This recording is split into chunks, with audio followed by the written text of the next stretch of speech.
Welcome, everyone, to another edition of the Tony Sirianni podcast. I am thrilled to have my friends Scott Wilson and Rob Bartenstein, who are respectively, Rob is the president and founder of Kestra Wealth Private Services. Right. Scott is the founder and senior managing director of Kestra Private Wealth Services. We got that right? Got it right the second time. All right, good. Well, we got to see, It's a mouthful. It's we a got to mouthful. keep it lively. That's Well, right. look, this is I was saying wanted to start by talking about how much our business has changed in the last 10 years, last 5 years, but we together have chewed a lot of the same dirt. I mean, this change has been going on for quite a while, and you guys have pretty much stuck to your knitting, kind of the way you put it together, 20 years ago is still working today, or maybe the market has caught up to you guys. You know what I mean? Those are the questions I have. So, what do you say? I'm going to start with you, Rob, about that kind of consistency. Yeah, look, I think you nailed it. We were definitely early. Yeah, right. We were painfully early, actually. There were a couple of really lean years there in the Yeah. beginning. But the fortuitous part of that, frankly, was that we had the chance to make some mistakes and figure some things out that, had we reached the scale or anywhere near the scale that we are today, would have been, a lot more serious in terms of, detrimental to the business and what have you. So having that longer ramp definitely allowed us to maybe incubate it a little longer and prove out Yeah. the concept a little better. And for sure, the trend found us. I mean, I don't think that we did anything that was so remarkably revolutionary that we, forced a change in the business, but the trend started to happen of its own volition, and we were there and we were ready. Nothing like good timing Yeah. and good location. So we were ready, and in about 2018 or so, the wheels really began to turn. And so our job, from then on has really been to be consistent to your point about sticking to our knitting. Like, we know who we want to serve, and we're not going to serve everybody, and we've been blessed with a pretty substantial inflow of advisors. I mean, the growth curve is kind of parabolic. And Yeah. so we've been blessed in a way that allows us to stick to that, to continue to always be thoughtful about the who and the what. And so the who is very well defined now, and the what is very well defined as well. And we're happy to have conversations with people who ultimately aren't a fit, but we believe in independence so much that if we can add value to their journey, we're happy to do it, even if it doesn't necessarily Yeah. accrue to us. And so that's kind of how we operate. And it's turned into, in some people's minds, an overnight success, but it took a decade and a half to get here. So, You're like the fabulous Thunderbirds. They were yeah, playing music for like 30 yeah. years before. So Scott, I hope you'll take a little more credit than Rob did. He was trying to be nice about it, but I mean, you guys did build this thing, and one of the things I wanted to talk about was sort of um, this juxtaposition of culture. Like, we started out. I mean, he said it was, like the movement found you guys, but really it was set out to say, this is kind of what we believe in. Who else does? And then people started to kind of rally around it. Yeah, I mean, I think that we have built a community of advisors that really do feel like they belong to something. And I mean, look, we both were wirehouse, Yeah. we used to work at a wirehouse, and that was a big part of the culture there. But I mean, the community that I think we built, at least from the feedback we get from advisors, the important thing is we allow advisors to share ideas and to get together in a place where they feel like somebody's listening to them. And I think, Tony, honestly, we have certain things that are sort of a niche that we have stuck to, as Rob said. One of them being sort of the real estate piece of the equation, I was going where to we ask can. about the real estate because that's a special talk. Well, just go into some detail around that because I think again, it's almost like naively when I started this business, I thought, oh yeah, real estate, that makes sense to do, right? But at the end of the day, no one else is doing it now, or people have stopped Well, doing it's pretty basic. I mean, there's probably a reason that no one else is doing it. I mean, it is not easy. We have We over didn't know we were going 85. to be running a REIT. it. Right. Well, but really, but that's right. That's true. It's Yeah, true. there's a lot that goes into it. I mean, we have 85 offices now, and we have a team of people. I mean, Kevin Foot's been here for 8 years now as our project manager. Serena Coca, who runs the transition piece of it. There is a lot to set up an office today. It's expensive. But go back. An Furniture. advisor comes to you. Normally in that situation, I want to affiliate as an independent. Now I got to go out and find a lease. I got to find space. Now I'm a renter or a landlord. I got to figure all that stuff out. So an advisor comes to you, and what happens? Yeah, that's a good question. So think of it this way. Most of the advisors that we recruit are wirehouse, right? They're still employed at a firm. The difficulty is in these small markets, Tony, how do I keep a secret? How do I identify real estate while I'm still working at a firm? Most of the time, these people trying to do it in the evenings, on weekends, they're leaders, they're pretty visible in these markets. So we do it with our project management team. We run a survey. We narrow it down with their help to 3 or 4 properties within the geographic market they want to do it. We then match that up to the budget that we give them, right, based upon the revenue that they derive.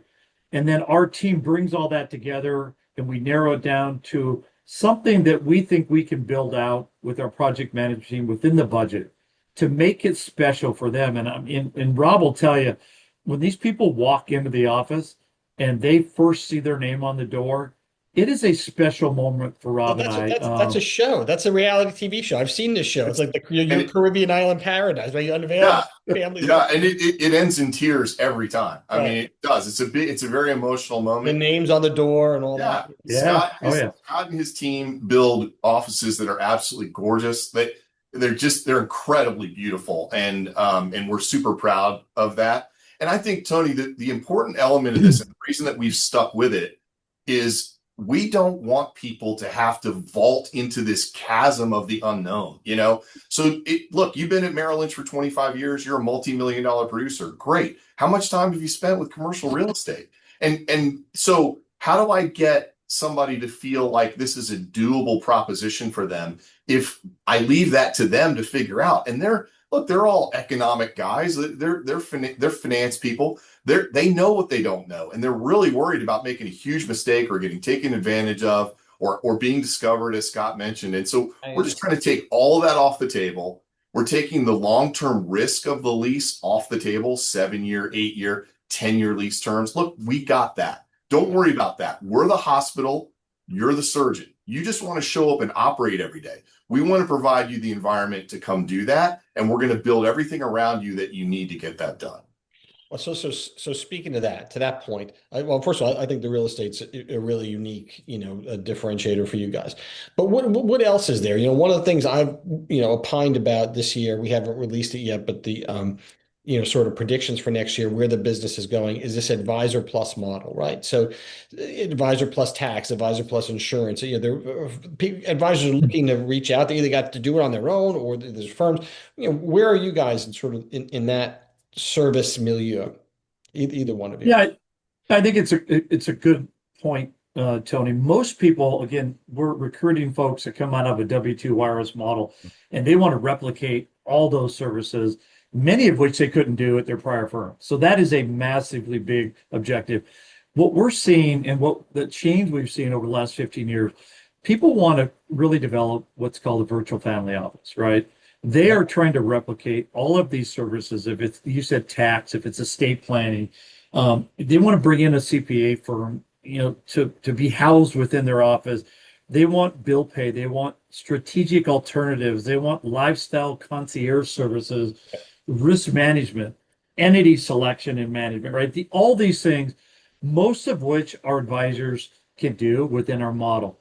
I would just tell you what we have found over the last number of years, we really try to help advisors identify those items that have risk and that have some regulatory risk. And I think the biggest mistake a lot of people make is they go out, set up their own RA, and they think they can do it all. And much of which you can. But I think it helps within our model. We give you the guardrails and the structure to say, yes, you could do the CPA firm within your office, but here's what you need to do. Now, you may need to license everybody. You may need to fingerprint everybody. These are the things as an OBA to do all of these different services. And as you know, Tony, there are tremendous amount of services outside. Every Yeah. day, somebody new. If it's banking, it's accounting, if it's estate planning, there are people we can partner with. The key, I think, keeping it within the guardrails to make sure you are within the regulation. I think we do a good job of that to help people I would say, structure. if that takes Rob, if that takes an extra, 4 weeks of, get the advisors are well served by that. I mean, hey, look, don't just jump out and do this. Or have you thought Yeah, about this one, right? Have you thought of, yeah. have you thought We about, have we have a tremendously long sales cycle, Tony, as you and it's because of the complexities that are built into leaving a wirehouse environment and then literally like moving to a foreign country and having to learn a totally new language. So there's a lot to that. I think for anyone listening, whether it's about Kestra Private Wealth Services or anybody, the thing that you want to assess is, are you talking to a partner who is thoughtful enough to work through the issues with you, isn't in a hurry to just print the trade and get you moved over to their business or what have you, who will sit down at a whiteboard with you and walk you through how literally the cash flows will work if you own a CPA firm as part of your financial services practice. Like, how does that really work? And are we going to do it in a way that's safe? So you need people who are nimble enough and creative enough to want to do that with you, number one. But second of all, have the experience of maybe like we do, of a decade and a half of doing this kind of stuff to actually figure it all out, so that what you go on to build, that business that is 100% yours, that you own all the equity in, is safe and protected and becomes a tremendous value to you over the long term. What we don't want is to get halfway down the road and find out, oh my gosh, we've got some critical infrastructure issues or regulatory issues here that make this untenable. Well, I mean, look, that's the whole premise of why we have good operators, and it's you're not the first guys to have an idea. Hey, let's start a firm, right? So let's do it. But the question is, have you thought all these things through? Oh, this is a great idea by CPA. But do you have all the paperwork? Do you know what if he dies? What if you die? What if this happens? You've got to think out, and that only really comes from experience. And I think, especially first time. Not that, guys coming from a wirehouse haven't run a business, but they haven't thought through all those permutations of what could happen. And for God's sake, the paperwork is worth $1 million. Just understanding, right, and knowing it. True. It's true. Going I back think, to, I was just to say, going back to the very beginning, we didn't know what we didn't know either, Right. and we needed that time to realize that we didn't know a lot. And thank God we had that time, but it's borne so much fruit since. Sorry, Scott, go ahead. no, I was just going to say, I think the key part of that, Tony, is having good partners within your organization in the supervision and compliance group that understand what we're trying to accomplish. I mean, Rob and I spend a lot of time building rapport with those folks to explain to them, here's where they're coming out of this environment. It's not your traditional independent model. They're coming out of an environment they can't do anything. Yeah. Now, they want to do everything. We need to then consult them as to these 8 things are good, and we got to tweak them just a little bit. These 2 things are sort of very difficult, but I know you want to do it. Here's how you can accomplish it to protect your practice. Don't risk the goose that lays the golden egg, right? Yeah. Over doing one family office service for one client. And we really try to consult them. We've been advisors for a long time, and we try to consult them how to protect that practice for a long time, because it is probably the largest asset they have on their balance sheet. And our job is to help them grow it and monetize it, but protect it too. Well, So, that's a good discussion, Rob, because that brings up, look, today everything's equity, right? Advisors are yeah, constantly being spoken to about equity, equity, equity. Obviously, the biggest equity, to what Scott's pointing out, is your own practice and enterprise value, and Right. building that to be something. How do you talk to advisors about that? So how, when you want to have that discussion and make the point that, hey, we can buy this from you at some point down the road, but let's build it between now and then. Yeah, we talk about it almost from day one because I think it aligns everyone's incentives. They Yeah. they understand that they are our client. We're going to work really hard for them, and there's nothing that binds them to us. There's some money that changes hands in the early years, but long term, it's their business and they can do whatever they want with it. So our job, as we see it, is to help them grow that value over the long haul. That's how we kind of continually add value once you leave phase one, which is get out, get up and running, get grooved in. Like now you're in phase two, which is okay, how do we streamline things? How do we create more wealth for ourselves, for our families in this business that we now own? And who's going to help us do that? Well, that's us. And so our job when we've gone past phase one is to continue to add that value. Like you mentioned by reference, you mentioned Blue Spring. That's the M&A arm here at Kestra that buys financial services practices. We're deeply engaged with those folks. They're buying businesses practically every month. Yeah, I mean, you have a real balance sheet. Yeah, There's yeah, capital. yeah. I mean, they're buying businesses almost monthly. We're taking all that business intelligence and re-injecting it into the financial services firms that are under the private wealth umbrella. And it's specifically designed to help them maximize long-term value. That's really all it's about. The Yeah. secondary element of equity is equity in Kestra itself. Scott and I are obviously equity owners of Kestra, and we have many advisors who've become equity owners in Kestra over the years. And as Scott will tell you, we're not the people that give the equity away when you show up. We're also not diluting the value of the equity by doing that, right? And so what's happened now that we've had, I think, 3 full recaps behind us, you see more and more advisors becoming owners of the firm. That's been incredibly lucrative for them, but it also is a testament to the fact that they believe in what we're doing. I mean, obviously, if they didn't, they wouldn't be partners. Yeah, I mean that's also speaks to alignment, right, Scott? I mean, that's the interests are all aligned. Yeah, I mean, look, running a business of financial advisors coming out of a wirehouse is we all ex-wirehouse executives. Yeah. We understand that there's a lot that goes on. When they're partners of yours and they have an ownership interest in the firm, you are aligned and it's much easier to run the business and talk to them as a partner Yeah. than in speaking to them as an employee. And we just all we want to reiterate, Tony, is that they're our client and we treat them like a client. But when they're alongside you and they have an equity interest, they are aligned and they understand that there are business decisions that have to be made. And I think this business has matured. And as Rob said over the last recap, we've got plenty of partners, and these are people that run a business every day. Not only are they going to monetize on their own practice, but they're going to also do very well with the Kestra equity, and that's been rewarding to watch that. Wow. Yeah. It's got to be satisfying, right? From Yeah, it really is. Very much so. yeah, from your seat. All right, so look, believe it or not, we're coming to the end of our time here, but any kind of last thoughts, Rob? I mean, we've talked a lot about the industry and where it's going, but where do you see Kestra and and the private wealth services in 4 or 5 years? I know it's hard to predict, but you've been doing this a Yeah. while. Yeah. Well, the growth curve has been consistently strong. So I'll just sort of like leave that on the side. I mean, I think even if we wanted to, it's tough to slow that down now that we're sort of known. And look, there are a lot of good options out there. People have choice. We just try to be as again, like you said in the beginning, we try to be the strongest, opportunity for people in the lane in which we operate. And I think that that's worked out really well for us. But as far as where we're going, we are like probably everyone on the planet. We are incredibly interested in and incredibly invested in AI and what it can do for our business. And this is maybe a bottom up and maybe a top down thing at the same time, because we're investing in executives from much larger firms that have done AI rollouts in the past to come help us facilitate what is coming for us.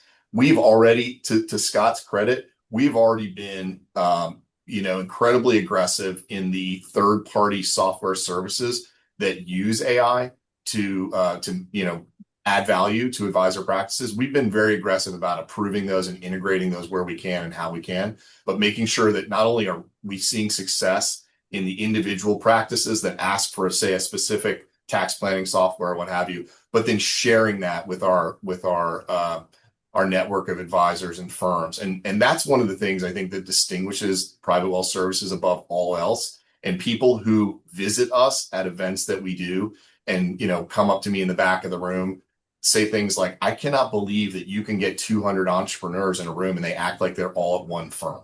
Yeah. And that's not something that Scott and I specifically set out to do. It wasn't like we sat down and said, okay, we're going to make a culture, like you're going to get a culture. Whether you make one or not, you're going to get one. Right. That wasn't something that we specifically said we were going to do, but I think it's simply emblematic of our approach. Scott and I talk to advisors like not they're our client, they're our peer, they're our equal, we're their equal, whatever, however you want to. It's us. It is all of us. It's not us and them. And from day one, that's been our approach. And what you see now is advisors who are joining this community. They embrace that because, and there's a little bit of a chip on your shoulder, right? Like, what you left behind, where you came from. You left that stuff. Now you want to be a part of something that's radically different from that, and you want to prove that it's better. And so these folks are in the business of helping each other and proving that all the time. So I think we're gonna continue to absolutely overinvest in technology. We need to. We don't ever believe we can be the leader, and we don't believe that that's really a sustainable position to maintain. But it has to be great. It has to be the things that advisors need. And because they are our clients, a lot of that perks from them to the table with our tech folks. And that's the direction that we go in. So I think we'll continue to do that. I've talked way too much. I'm going to give my partner a chance to chime in here. I would just close with, it's really rewarding, Tony. We're going to see our first firm that we recruited 13 years ago. We helped that firm grow to a very large firm within private wealth, and they are going to monetize and sell to Blue Spring in April. And seeing that come to fruition over 13 years has been fun. As you know, we've been at it a while, and sometimes you wonder if what you dreamed on the back of that napkin was going to come around. But to see this first team do that, we have many folks behind it now that once we have a successful sort of full cycle, as we call it, I think we're going to, the next 4 years for us and for me, I think it looks like many of those firms starting to monetize and take advantage of what they've been building. And that's fun to see. Well, it's a It life really cycle, is. right? People, you start out this way, and then you grow, and it's a natural progression into things. So that's exciting, and love to hear about where you guys are with the tech and all that too. So look, we'll do this again. Let's follow up. It was great to hear from you guys, and thanks for being on the show. Thanks for having us, Tony. Thanks, Great to be with you. thanks, Tony. It's always a good time.